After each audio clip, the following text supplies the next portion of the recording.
saya hadir di sini tentu saja untuk bisa bertukar pikiran bagaimana nantinya ke depan ini memang menuju pemilu 2024 itu harus dilakukan secara bergotong royong.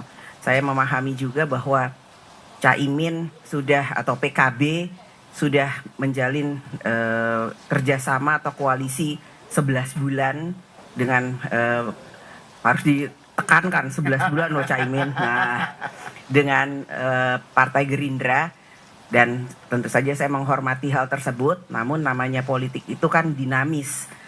Tentu saja masih ada kemungkinan-kemungkinan untuk bisa kemudian menjalin komunikasi yang lebih intensif untuk nantinya siapa tahu masih bisa PKB itu bersama dengan PDI Perjuangan, karena hubungan antara PKB dengan PDI Perjuangan ini sudah panjang. Kita bersama-sama mendukung Pak Jokowi sudah hampir 10 tahun.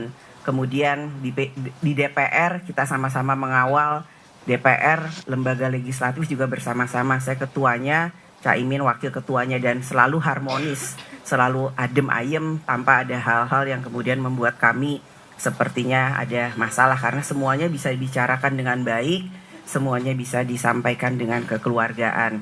Jadi tentu saja ini adalah salah satu hal yang saya lakukan untuk menuju pemilu 2024, dan bagaimana insya Allah nanti calon presidennya PDI Perjuangan itu Pak Ganjar Pranowo ya nantinya yang bisa menjadi pemenangnya.